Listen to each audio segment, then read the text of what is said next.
Şu topolongda aşı podvalda jattık biz. Birinci al taş uruş bolgon, kийин mıltık atış bolgon, kийин avtomat öttü, kийин pulemyot, granat anşıldı boldu. Mana azыр biz çegarаны көрүp турабыз. Polny mallarda hem attı şeker. Üylörünün içi jık mallar ölüp жатат. Polny şolordu жыйнап, olordu bir жерге aparıp küygüzüp, kömüp, eki bir tuğan özünün yolunu, yerini çeçe alбай турат. Же жалган bu. Бул маселе бул эки мамлекеттин ортосундагы мамлекет.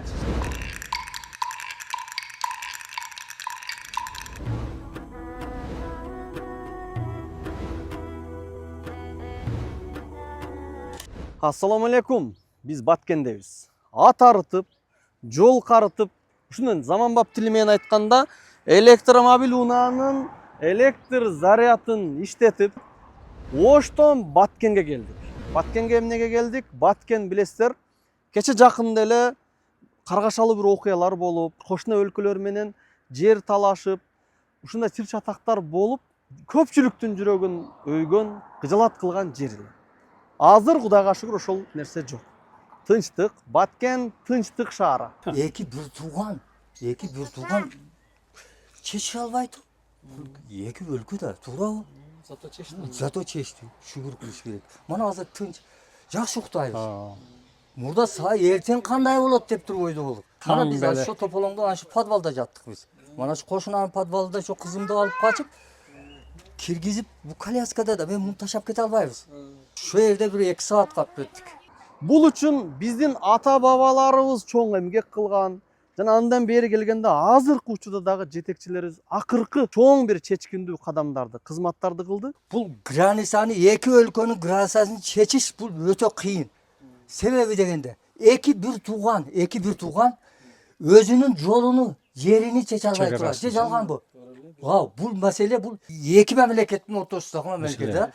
Аласа берсе кылбаса тынчтык жол менен эч качан чечилбейт эле балдар. Чоң рахмат. Биздин өлкө башчыбыз Садыр Нуркожоевич, Ташиевтерге рахмат. Буга дух керек да. Mana azыр biz çegarаны көрүп турабыз. Биздин жетекчилик, мамлекет башчыларыбыз дагы ушул чегара маселесине чекит коюлуп, мана тосулду азыр биз чегаранын четинде турабыз. Ар жагы Тажикстан. Чоңдорям олар менен барып, мамиле кылып, тил табышып, сүйлөшүп, бере турган жерди берип, ала турган жерди алып, эми элдер сүйлөй берет да, биздики кетти. Алар дагы каалабайт. Жерин берип коюшка. Алар дагы элдери айтып жатат. Себеби biz бүт эле Кыргызстанга өтүп кетти деп. Биз дагы элдер айтып жатат. Бүт эле Тажикстанга өтүп кетти деп туруп. Бул Аллага шүкүрлөр кылыш керек. Мана жашап атабыз. Жаннаттай жерибиз. Шүгүр кылып мана тынчылыкта. Эми Санжар саясатташып кетти деген ой болбосун, анткени динибиз адамдын кылган жакшылыгын баалоого буйрат. Пайгамбарыбыз айткан: "Омаллам яшкурин нас олам яшкурилла". Ким адамдын кылган жакшылыктарын билбесе, жакшылыктарын баалай албаса, бул Аллах Тааланын жакшылыгын билбейт. Ошого аздыр көптүр кылган кызматтарын өзүңүздөр билесиздер. Биз муну баалашыбыз керек. 30 жылда чечилбеген маселени ушу 3 жыл 4 жылда чечип койду да. Чегаралар чечилип, тосулуп, эл бир тынчтыкта жашап калды да. Булардын салымы өтө чоң. Şu sentrde ortadan көчө кеткен, көчөнүн арагы тажик, бул жагы кыргыз, анан кийин нары барганда бир кыргыз, бир тажик шахмат болуп жашап калганда, азыр эми чыныгы мана кече граница бөлүнгөндөн кийин тажик жарандары башка жака кетти. Бул жак бардыгы Кыргызстанга калды. Кошуна канчалык жакшына кошуна болсо деле талаша турган нерсе болсо, бул көйгөй талаша берет. Эң эле жакшы сүйүнтө турган нерсе, талаша турган эчтеке калган жок. Жерлер, чегара аннык белгиленип, тосмолор тосулган. Тынч эл үчүн тынчтык бул ыймандын тароосуна себепчи болот. Ошого жакшы кабарлар менен сиздер менен кабарлашабыз. Атым Санжарбек Чалланов. Мынеки чечилди, мындай тикен зымдар менен тосулду. Чыгымына, келишпестиктин айынан кээ бир ынжыктарга чыдап болсо дагы чечилип, алхамдулилля мына тынчтык орноду. Мына бул үйлөр биздин кошунанын үйлөрү. Тажикстандын элинин үйү, бул жагы Кыргызстан. Тажикстанбы? Машалла. Салам алейкум, Кыргызстан. Бул чегара. Те агабыз Тажикстандык. Не дейсиз? Бул Кыргызстан менен Тажикстандын чегарасы. Пайгамбарыбыз айткан, ар бир падышанын чегарасы бар. Ал мааниси ар бир өлкөнүн чек арасы бар. Мындан биягы бизге карайт, андан аягы наркыларга карайт. Жана ошол чек арадан өткөнгө болбойт. Азыр биз саламдаштык тажикстандык бир тууганыбыз мененчи. Бирок өткөнгө болот. Өтүш үчүн өзүнүн өткөрүү пунктунан өтүш керек. Ошондой эле бул чек араны мисал кылып айткан хималлах махариму. Аллах тааланын чек арасы Аллах тыюу салган арам нерселер деген. Мисалы аракты арам кылды, зынаны арам кылды, сүткорлукту арам кылды. Ким ошону кылса, бул чек араны бузуп өткөн сыяктуу эле да. Азыр могул чек араны бир жакшынакай кылып, Кыргызстан канча расходторду кетирип, канча чыгымдар кылып жасады. Нар жагы Тажикстандын чек арасы турат. Мен ушуну бузуп өткөн болсом, бир нерселер мен кес келет. Мен жоопко тартылам. Ошол сыяктуу Аллах таала чек араны койгон. Сен арам жебе. Сен бузукулук кылба. Ким ошону кылса, бул жараткан Аллах тааланын чек арасын бузуп өткөн болот. Мунун бузуп өткөндүгү себептүү жазаны Аллах таала берет. Ошондуктан айта турган нерсебиз Аллахтын чек арасын бузбагыла. Негизи эле жалпы эле чек араны бузбагыла, өзгөчө Аллахтын чек арасын бузбагыла. Анткени Аллах таала инналлаха шадидул иқаб. Аллах таала өтө катты газап берет. Чек араны бузбайбыз, эрежени сактайбыз. Биз кайсы мамлекет болбосун достукта жашашыбыз керек. Анткени биз 3000 жылдык тарыхы бар мыкты кыргыз элибиз. Көп улуттуу мамлекетпиз. Башка улуттарды сыйлап, ынтымакта жашашыбыз керек. Мана Тажикстанды карап коюңуздар, кандай жапжашыл болуп, сонун болуп турушат. Үйлөрү, бактары. Гранатомет менен аттым мына жактарга келип түштү. Гранатомет полный демелер, полный шүйелерге келип түштү. 1-2 сааттан кийин МЧС келди. МЧС келип туруп анан балдар сексекин алып барып, качып анан барып машинеге МЧСтин машинесине салды. Ошондой ам дан только аксакалдар гана чыксын деди. Аялдар, жаштар бардыгы калсын деди. Жаштар жерди коргош керек деп туруп анан жаштарды калтырды. Анан мен кызымды алып барышым керек да. Кызымды алып бардым да анан коляска менен шөнтүп анан качып жашадык да. Малы калыбыз ушундай эле калып кетти. Короодо кандай калды, шондой калды. Бир 2-3 күн өткөндөн кийин келип туруп мен өзүм ветеринармын. Келип анан кийин мына Аксай деген айылда полный малдарды эм атты шыга. Үйлөрүнүн ичи жык, малдар өлүп жатат. Полный шолорду жыйнап, олорду бир жерге апарып күйгүзүп, көмүп, ошентип деме кылып анан Бир убакыттарда мунул жол коркунучтуу жол болгон. Анткени эмне болсо дагы тынчтык болуш керек. Бул жерден өтүү өзүнчө бир ажал болгон. Мынакей азыр тынчтык турат. Эми насип кылса кыяматка чейин тынчтык болот. Тынчтыкка салым кошкондордон Аллах разы болсун.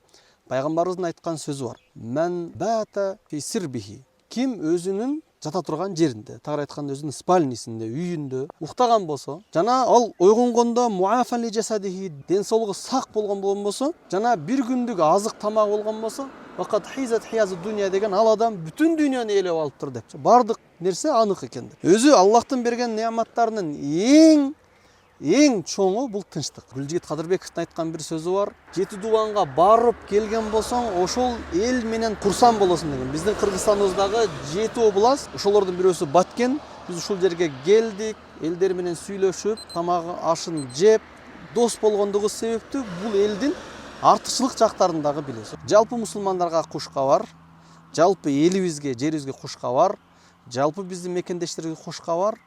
Биздин элибизде мына ушундай тынчтык. Барыңыздарга белгилүү болгон тынчтыкты мен силерге бир көрсөткүбүз келди. Бул жагы Тажикстан, ал эми бул жагы Кыргызстан. Ушул Көкташта биздин ата бабалар жашап келген. Мурда өтө кыйын абалда болгон да чек арада.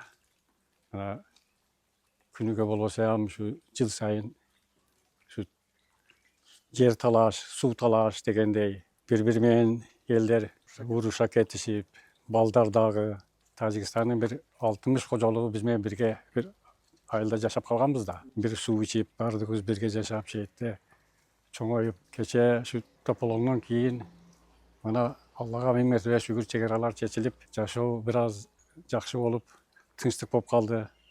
Эч бир мындай талаш тартыш жок. бир эле Көкташ эмес. Чыныгы Кыргызстан боюнча мана чек аранын чечилгенин себеби өтө кубанычтуу элдер үчүн. Мана азыр дүйнө жүзүндө кандай уруштар болуп жатат. Өзүңүздөр жакшы билесиздер. Мана азыркы уруштар мурдагыдай болбойт. Азыр эми мына дрон деген нерселер чыкты. Мурун эми биринчи биз автомат неме менен таш уруштан башталган. Уруштар мана шу Көкташта. Биринчи ал таш уруш болгон, кийин мылтык атыш болгон, Kийinен автоматка өттү.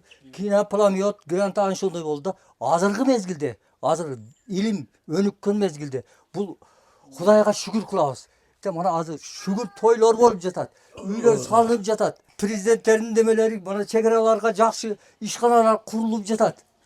Элдердин пенсияларын көтөрүп жатат. Мана азыр медиктердикини ham көтөрдү. Бардыгы мугалимдердикини көтөрдү. Эми булар эле коррупция кылбай жакшы иштеселер, илим алса, жаш балдарыбыз илим алып жакшы аалым балдарыбыз чыкса, ошого тилектешбиз дейбиз. Шүгүр дейбиз Алланын берген нематларга. Мындай агаларыбыз бар экен. Ушундай патриот, мекенчил. Кандай бир кыйынчылыктар, каргашалы окуя болсо дагы өз үйүн таштабастан, кичине акчага алданып сатып жибербестен ушул жерде калган, насип кылса тынчтык болор. Муну бул азыркы бүгүн биз курсан болуп аткан тынчтык, чек аралар чечилгени ham мындай адамдардын туруктуулугу дуасы менен болуп эсептелет. Аллах разы болсун сиздергечи. Разаков көчүрүп алып келип, ушул бери чек араларга жайгаштырганда бардык элди. Болсо ол элде тоо деле бул. Тоуда дегенде биз мына шу Керевшин деп коет, Кишемиш деп коет. Бардык элди алып келип түшүрүп, мисалы Лейлеке, Достук айылы, Арка деп коет, Алтын жылдык, Кулунду, бизде Кызылбел деп коет, Кабыт деп коет. Мына Миңөрүк, Миңбулак, Самаркандек бардык шу жерлерге жайгаштырды да бизди. Жайгаштырган жерде жашап эми шу мурда эми жакшы эле жашап турганбыз элдер бири-бири менен. Той мареке бирге болгон. бирге болгон. Мисалы келип кетип, Мана кече кийин мезгилде эми эл провокация болду, эл көбөйдү. Кадимгидей тойлорго барып, базарыбыз бир эле. Базарга барат элек Тажикстанга. Алар буяка келчү эле. Лейлек менен Баткенди байланыш турган айыл Көкташ айылы да. Ата бабабыз жашап келген жер да бейт. Эч качан шу туулуп өскөн жериңди ташап кете албайсың да. Туулуп өскөн жердин тупурагы алтын дегендей да. Шу жерде жашагайбыз, шу жерде жашайбыз. Биздин балдардын келечеги да бул. Биз бардыгы менен ынтымакта жашайлы. Ошондуктан мен достук жөнүндө тажик тилинде бир жакшы 4 сабырым бар эле айтып коеюн. Чихасыл гер хазаран гүл, дамат ясат бахар аят. Мара чумбодыгер автода аст, инхачкар аят. Диламра, багы бостан, хошнами аят. Магар вақтеки жамимай дармион аранду, сарве даркенар аят. Биз Имам Али Шариповичтин эли менен ушундай бир ынтымак жашаганды Аллах Таалам бизге насип кылсын. Эгер падышалар ынтымак болсо, эли тынчтыкта жашайт, амандыкта жашайт. Биз ошону каалайбыз. Кудайым бардыгыбызга тынчтыкты берсин, амандыкты берсин. Денибиз сак, өмүрлөрү узак болуп, кайсы улут болбосун төгөрөгүздө ынтымакчылыкта жашоону бизге Аллах Таалам насип кылсын. Ассаламу алейкум.